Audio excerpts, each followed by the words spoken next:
Hello everyone, welcome to Winner Teachers Tech and also welcome to our Python Mastery series. तो आज है हमारा Python का lecture number 10 और हमने सारे डेटा स्ट्रक्चर्स ऑलमोस्ट कवर कर लिए हैं। आज हम करेंगे नंबर डेटा। पाइथन में एक नंबर डेटा स्ट्रक्चर टाइप की चीजें होती हैं, तो पाइथन नंबर के बारे में आज हम पढ़ेंगे। तो आज के लेक्चर में हम क्या-क्या पढ़ने वाले हैं उसके बारे में देख लेते हैं। तो पहले तो what are numbers in Python, number क्या होते हैं, फिर type of numbers in Python मतलब इंट, फ्लोट और कॉम्प्लेक्स, ये क्या-क्या चीजें हैं। हम लोग देखेंगे basic arithmetic operation. Number type conversion मैंने ऑलरेडी बताया है, बट आज फिर मैं ये कवर करने वाला हूँ।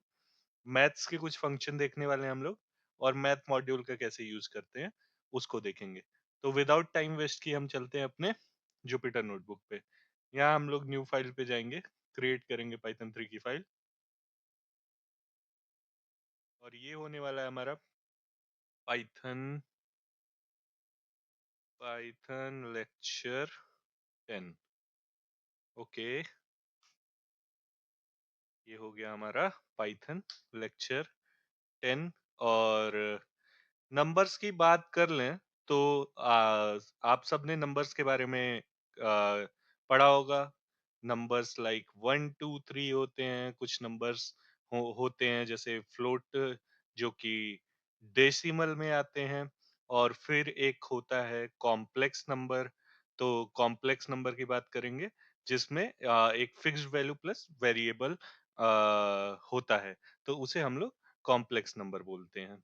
तो विदाउट टाइम वेस्ट किए हम लोग चलते हैं आज के अपने लेक्चर पे, और हम बात करेंगे कि नंबर क्या है।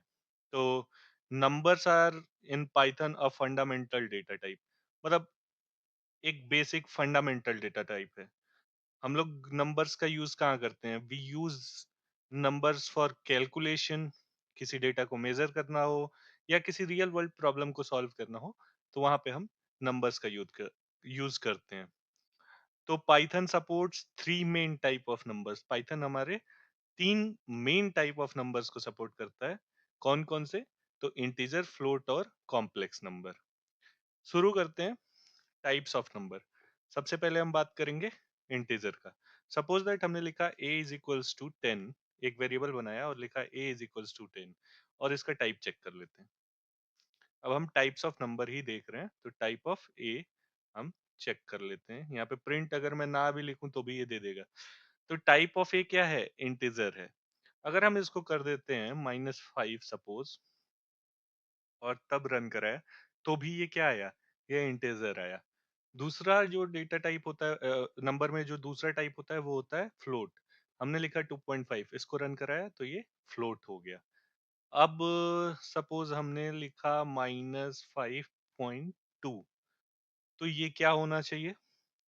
तो ये होना चाहिए, फ्लोट ही होना चाहिए। अब एक बार हम लोग बात कर लेते हैं कि हमारा कॉम्प्लेक्स नंबर क्या होता है। सपोज दैट हमने लिखा प्लस 3 + 4j। अब इसका टाइप एक बार चेक करा लेते हैं कि ये क्या है। तो ये कॉम्प्लेक्स नंबर होता है जिसमें एक वेरिएबल, मतलब एक तो फिक्स नंबर है, दूसरा पार्ट हमारा वेरिएबल है। मतलब जे की वैल्यू यहाँ कुछ भी हो सकती है। जे की वैल्यू 1 से लेके इनफाइनाइट तक हम कुछ भी, मतलब बेस्ड ऑन सम सरकमस्टेंसेस ये कुछ भी हो सकती है, डिपेंड करता है। तो इंटीजर्स आर फॉर काउंटिंग हो गया, floats are for precision, and complex number are for advance math. तो complex number basically advance mathematics में ही यूज होते हैं। ओके, तो अब हम आगे बढ़ेंगे, अर्थमेटिक ऑपरेशंस की बात कर लेते हैं। एक बार मैं लिख भी देता हूँ जिससे आप लोगों को थोड़ा अच्छे से समझ में आएगा। तो अर्थमेटिक ऑपरेशंस की बात कर लेते हैं। ओके, तो अर्थमेटिक ऑपरेशन को देखने के लिए एक बार हम अपने स्लाइड पे जाते हैं। तो यहाँ पे हम ऑपरेटर है, यहाँ डिस्क्रिप्शन है और एक एग्जांपल है। प्लस क्या कराएगा? प्लस एडिशन कराता है, ये हम नर्सरी से पढ़ते आ रहे हैं। 10 + 5 15। माइनस क्या करता है? सब्सट्रैक्शन कराता है। 10 - 5 5। मल्टीप्लीकेशन क्या करेगा? मल्टीप्लाई। तो 10 × 5 50। डिवीजन क्या कराता है? 10 को अगर मैं 3 से डिवाइड करूं तो 3.3333 ये आता रहेगा। और फ्लोर डिवीजन क्या कराता है? यही अगर मैं 10 को 3 से डिवाइड करूं तो जो डेसिमल वाली वैल्यूज है इसको ये कट करके और एब्सोल्यूट वैल्यू 3 दे देगा। ओके, मॉड्यूलस क्या होता है? रिमाइंडर। अगर मैं 10 को 3 से डिवाइड कर रहा हूँ तो 3 3 जा 9, रिमाइंडर बचा हमारा 1। तो ये मॉड्यूलस ऑपरेंडी भी इसको बोलते हैं, मतलब रिमाइंडर निकालने के लिए भी बेसिकली यूज होता है। एक्सपोनेंशिएशन क्या होता है? पावर निकालने के लिए। 2 की पावर 3 क्या होगा? 2 2 जा 4, 4 2 जा 8। तो मतलब ये हो गया पावर निकालने के लिए। अगर एक बार इसको हम लोग एग्जाम्पल के थ्रू भी चेक कर लेते हैं, तो आते हैं नोटबुक पे, अर्थमेटिक ऑपरेशंस चेक कर लेते हैं। ए की वैल्यू हम सेम लेंगे, 10। 10 लिया ए की वैल्यू हमने। वी की वैल्यू हमने ले ली 3, सेम जो एग्जाम्पल हमने देखा है। और अब हम प्रिंट कराते जाएंगे। सपोज दैट हमने लिखा ए प्लस बी, रन करा दिया, तो ए प्लस बी कितना हो गया? 13 हो गया। तो ये क्या हो गया? ये तो हमारा प्लस वाला ऑपरेटर हो गया, मतलब प्लस वाला ऑपरेटर हो गया। ये भी ना लिखने की जरूरत है, ए प्लस बी से पता चल रहा है। ओके, इसी में दिखाते हैं हम आपको। थोड़ा सा स्पेस ले लेते हैं, अच्छा दिखेगा इससे, और कोई तो बात होती नहीं है। अरे, हमने किया a माइनस बी, मतलब 10 में से 3, तो ये आ गया 7।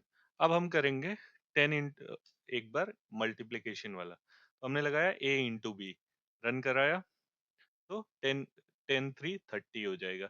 अब एक बार डिवीजन कराते हैं, तो डिवीजन के लिए ये वाला ऑपरेटर हमने यूज किया, रन कराया, क्या आ गया? 3.3333, और ये फिर जाके कहीं पे उसको वो कर दे रहा है, मतलब इतना ही आगे जाएगा। उसके बाद हम मॉड्यूलस ऑपरेंडी चेक कर लेते हैं, रन कराया, इसने एब्सोल्यूट वैल्यू दिया, और जो डेसिमल पार्ट था उसको हटा दिया। तो ये बेसिक डिफरेंस होता है डिवीजन और मॉड्यूलस में। और हाँ, रिमाइंडर वाला ऑपरेटर हम यूज करके देख लेते हैं। हमने लिखा a परसेंटेज बी, रन कराया, तो 3 से 10 को डिवाइड करेंगे, 3 3 जा 9, रिमाइंडर बचेगा 1, ये 1 रिमाइंडर दे दिया। अब होता है एक्सपोनेंशियल वाला पावर, कि मतलब हमने लिखा ए के पावर, मतलब 10 के पावर 3, तो ये 1000 आना चाहिए, तो ये 1000 वैल्यू प्रिंट कर दिया। तो these operation works exactly like a calculator, मतलब ये कैलकुलेटर की तरह ही काम करेगा। अब जरा सा हम देख लेते हैं नंबर में टाइप कास्टिंग्स, मतलब हम ऑलरेडी टाइप कास्टिंग कवर कर चुके हैं अपने पहले के लेक्चर्स में, बट हम थोड़ा सा देख लेते हैं। मतलब हमने लिखा, होता कैसे है, हमने लिखा x इज इक्वल्स टू 10, और हमने लिखा y इज इक्वल्स टू 3.5। फिर हमने यहाँ पे लिख दिया x plus Y, sorry, x plus Y, run करा देते हैं जी। ये आ गया 13.5। अच्छा, अगर इस x प्लस वाई को हम z में स्टोर करा देते हैं, सपोज दैट हमने z में स्टोर कराया, और हमें चेक करना है टाइप ऑफ जेड क्या है, टाइप ऑफ जेड क्या है। अच्छा, आप लोग एक बात कंफ्यूज मत होना, जुपिटर नोटबुक में अगर हम प्रिंट स्टेटमेंट नहीं भी लगाते हैं तो भी ये प्रिंट स्टेटमेंट समझ जाता है। तो इसलिए मैंने कई जगह पे इसमें प्रिंट स्टेटमेंट नहीं लगाए हैं। लेकिन अगर आप और कोई सा भी एडिटर यूज करोगे तो आपको प्रिंट स्टेटमेंट लगाना पड़ेगा। ये चीज, हाँ, मैंने लिखा टाइप जेड, तो ये फ्लोट, यानी कि एक्स तो इंट था, वाई हमारा फ्लोट था, और जो ओवरऑल वैल्यू आई फ्लोट आई, कहीं ना कहीं इंट का कन्वर्जन फ्लोट में हुआ। तो ये हो गया हमारा इम्प्लिसिट कन्वर्जन। अब हम एक्सप्लिसिटली भी वैल्यूज को कन्वर्ट करा सकते हैं, वो मैंने ऑलरेडी कवर किया है। तो बट हाँ, be careful while converting float to integer as it remove the decimal part. तो कहीं ना कहीं डेसिमल पार्ट को हटा देगा वो, तो डेटा लॉस होने के चांसेस रहते हैं, मतलब प्रिसीजन थोड़ा सा गड़बड़ हो सकता है। ओके, अब हम थोड़े मैथ्स के फंक्शन के बारे में बात करेंगे। तो फिर से हम चलते हैं अपने स्लाइड पे, कुछ मैथ्स के फंक्शन देखते हैं। यहाँ पे लिखा हुआ है एबीएस एक्ट, एवीएस, और इसके अंदर पास करेंगे वैल्यू, मतलब ये देखा एब्सोल्यूट वैल्यू।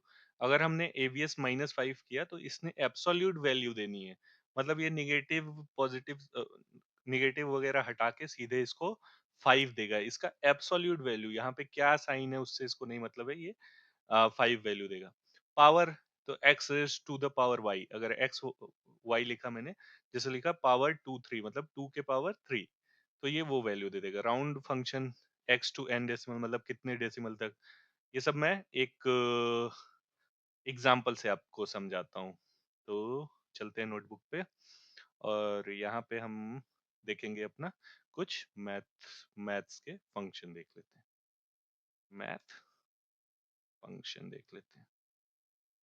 ओके, तो हमने लिखा आप कोई और सा भी एडिटर यूज करना तो जरूर से वहां पे प्रिंट लिखना मत भूलना, वरना हमने लिखा एब्सोल्यूट -10। अब इसको अगर रन कराएंगे तो ये एब्सोल्यूट वैल्यू दे दिया 10, मतलब 10, मतलब समझो जो मैंने समझाया था कि ये एब्सोल्यूट वैल्यू देता है। फिर हमने लिखा पावर। पावर एक फंक्शन होता है, हमने पास किया 2 3, मतलब 2 की पावर 3 कितना आना चाहिए, आना तो 8 चाहिए। ओके, तो इसने क्या प्रिंट करा दिया, 8 प्रिंट करा दिया। ओके, आगे चलते हैं। अब हम एक राउंड फंक्शन होता है, राउंड फंक्शन जैसे हमें पाई की वैल्यू पता होगी कि हम लोग लिखते हैं पाई की वैल्यू 3.14, बट वो होती क्या है, आगे भी होती है 159। अब हमने लिखा इसको राउंड कर दो टू टू डेसिमल तक, तो रन कराया, ये आ गया 3.14। तो ये हो गया राउंड फंक्शन मैथ में। अब एक फंक्शन होता है मिन, मतलब हमने लिखा मिन और इसमें पास की कई सारी वैल्यू जैसे 1 5 -2 और 10। अब ये क्या रिटर्न करा देगा, ये रिटर्न करा देगा जो सबसे छोटी वैल्यू है, तो -2 इसमें सबसे छोटी वैल्यू है। इसी तरह होता है मैक्स।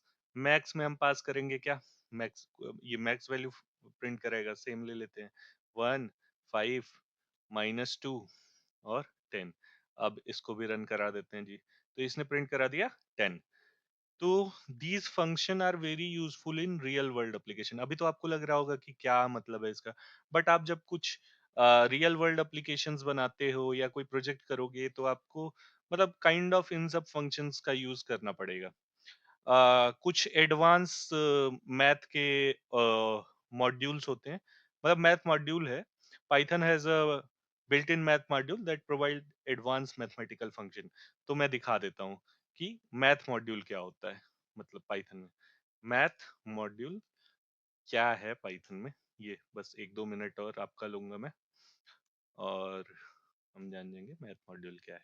ओके, सपोज दैट मैंने लिखा, मैं पहले तो हमको इंपोर्ट कराना पड़ेगा, मैथ मॉड्यूल है तो इंपोर्ट कराया मैथ को। ठीक है, ये इंपोर्ट हो गया जी, थोड़ा सा नीचे कर लिया। अब हमने लिखा मैथ डॉट SQRT और इसमें पास किया 16, मतलब ये स्क्वायर रूट निकालने के लिए होता है, तो 4 आना चाहिए आंसर। बिल्कुल सही जी, 4 लाया आंसर इसने। फिर हमने लिखा math dot factorial, sorry factorial. अब ये क्या करेगा, ये फैक्टोरियल फाइंड करने के लिए फंक्शन होता है जी। 5 रन करा देते हैं जी, तो 5 का फैक्टोरियल क्या होगा, 120। Okay, great. अच्छा, पाई की वैल्यू कितने लोगों को याद है, नहीं याद है, कोई दिक्कत नहीं है। आप यहाँ पे बस लिख दो मैथ डॉट पाई। क्या लिखा आपने, मैथ डॉट पाई, रन करा दो, 3.14159, ये हो गई पाई की वैल्यू। फिर हम लिख देते हैं मैथ डॉट यूलर्स नंबर। क्या होता है आपने मैथ में पढ़ा होगा, तो ये यूलर नंबर प्रिंट करा देगा। तो ये आउटपुट होता है यूलर नंबर का। तो with the math module we can do complex calculation easily. तो मतलब ये था हमारा मैथ्स का एक बेसिक कॉन्सेप्ट जो बहुत जरूरी होता है। तो हमने देखा कि मैथ डेटा स्ट्रक्चर कितना इंपॉर्टेंट है, फिर हमने देखा अर्थमेटिक ऑपरेशन, टाइप कास्टिंग हमने देखा, मैथ्स के कुछ फंक्शन देखे और मैथ मॉड्यूल देखा। होपफुली आपको ये लेक्चर काफी काफी हद तक समझ आया होगा अच्छे से। तो अगर आपको ये सीरीज अच्छा लग रहा हो तो प्लीज वीडियो को शेयर करो, सब्सक्राइब करो, चैनल को लाइक करो और कोई भी डाउट अगर होता है तो चैनल में कमेंट करो। आज के लिए बस इतना ही, मिलते हैं नेक्स्ट लेक्चर में। Signing off. थैंक